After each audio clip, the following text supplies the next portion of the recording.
Buenas, ¿cómo andan? Espero que muy bien. Me llamo Víctor, para él, hola, que no me conoce, y este es mi podcast de crecimiento personal, espiritualidad, misticismo, brujería, ocultismo, etc, etc, llamado Préndete unas velas. Como verán en el título, este es el primer capítulo de mi especial, el primer especial de muchos, que es sobre brujas. Entonces, ya teniendo esto en claro, préndete unas velas y empezamos. El vuelo de la bruja hacia el sábado o la reunión.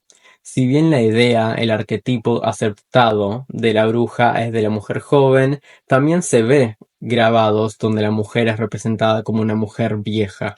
Y siempre se la aceptó como la mujer que se saca sus ropas, se despoja de la ropa y se empieza a colocar o aplicar ungüentos y empieza a montarse o a subirse a sus escobas, deslizándose a través de las chimeneas o de las ventanas con supuestas intenciones diabólicas hacia la reunión o el famoso Sabbat en la oscuridad de la noche.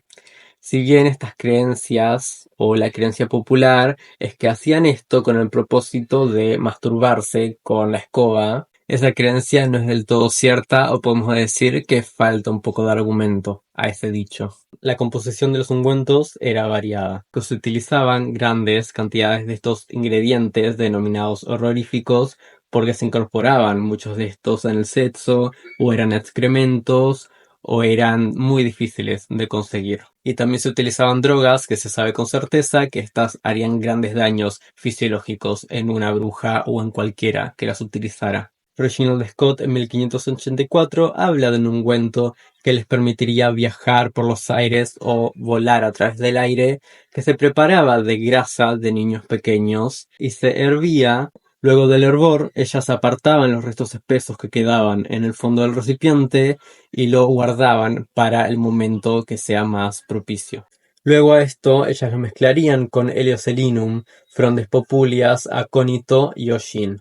Y para las preparaciones, se diría que la indicación es que ellas mezclarían todos estos ingredientes y se los colocarían en su piel, de manera en que sus carnes se desentumezcan, queden más livianas y puedan ingresar más fácilmente en su cuerpo este ingrediente, dejándola roja y bien caliente. Con los ingredientes mencionados anteriormente también mezclarían grasa y, de no haber, aceites para facilitar que estos ungüentos entren en su cuerpo y así poder frotárselo en sus cuerpos y en sus pieles de maneras más fáciles y más efectivas.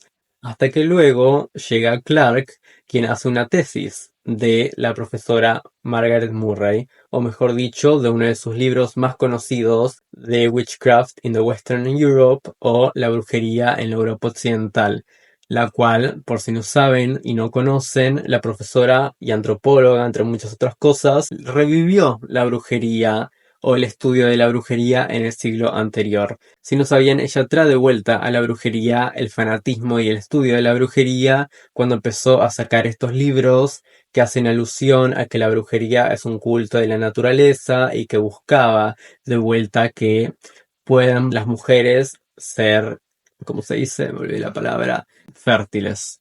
Ahí está.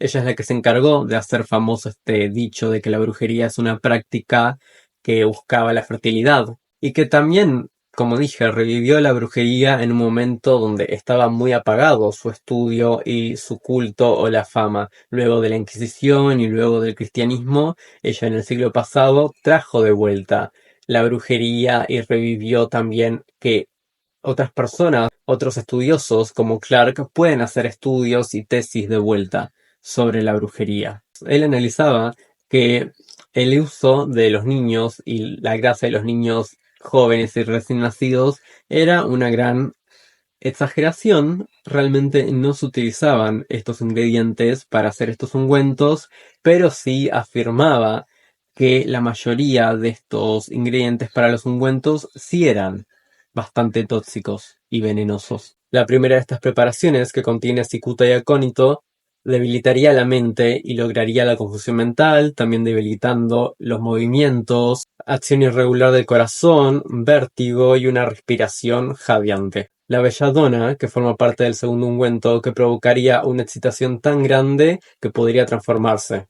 en un delirio. El tercer ungüento, a base de belladona y acónito, que sería la causante de esta excitación, y desregulación de los latidos y el ritmo del corazón. Muchos contemporáneos han tratado de negar estos ungüentos diciendo que carecían de valor, pero se ha confirmado que estas algún tipo de perturbación sí que causarían en uno. Queda fuera de duda que su ingestión por la vía oral sí originaría este tipo de perturbaciones, pero no solo por la vía oral, sino que hasta incluso solo colocártelo y frotarte estos ungüentos por la piel lograrían provocar en vos algún tipo de efecto menor. Las partes donde las brujas más se frotaban estos ungüentos, como es conocido, eran las piernas y las membranas vaginales, las cuales conducirían las drogas dentro del riego sanguíneo y de esta manera provocarían las alucinaciones y la famosa elevación del espíritu, incluso pudiendo causar esta impresión del poder volar debido a que causaba esta irregularidad en los movimientos del corazón. Así diciéndose que bajo el efecto de estas drogas,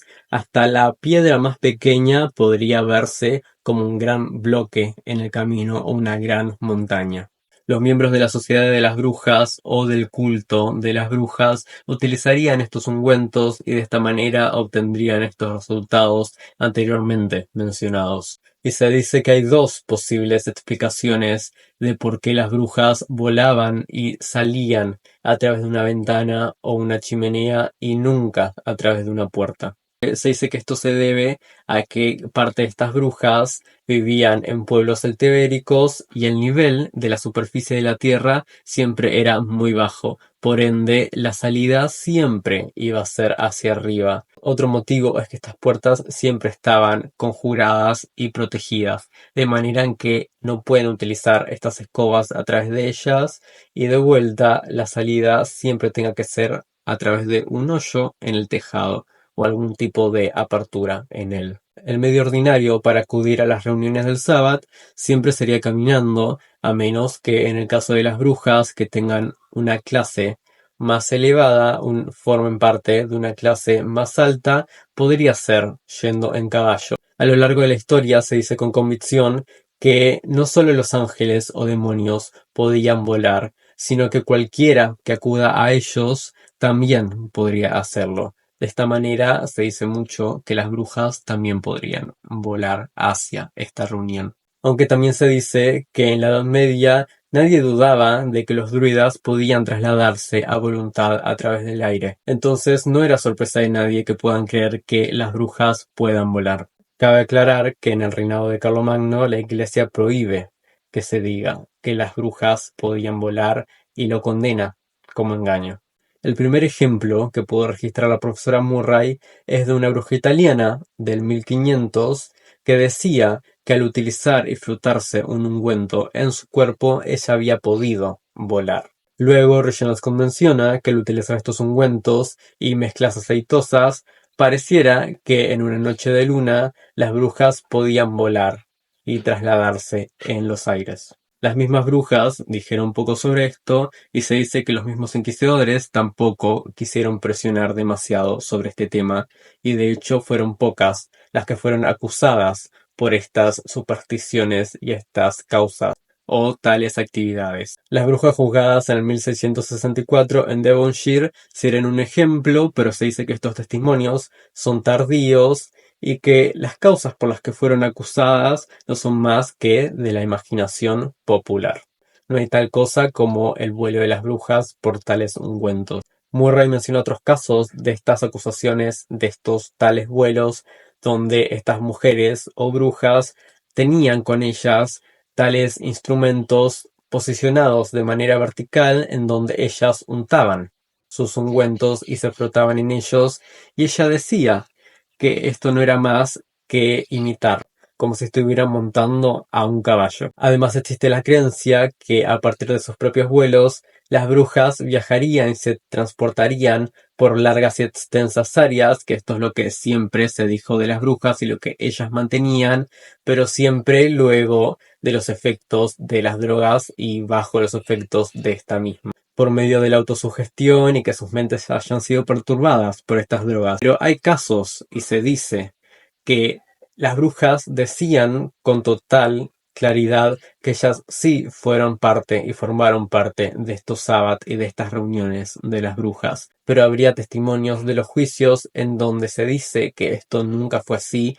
y que ellas nunca salieron de sus camas y de sus lugares en esos momentos en los que ellos estaban en estos supuestos sábados. Como también se señalaría en el Malleus Maleficarum, estas mujeres tuvieron un trance tan profundo que incluso cuando había oficiales enfrente de ellas custodiándolas, una vez que ellas volvían a la normalidad, ellas afirmaban que habían sido parte de ese sábado y que acababan de venir de él. También como se destaca en el Compendium Maleficarum, donde se dice que estas brujas de vuelta formaron parte de estos grandes banquetes, pero nunca salieron de sus habitaciones e incluso pasaron todo ese tiempo estando dormidas.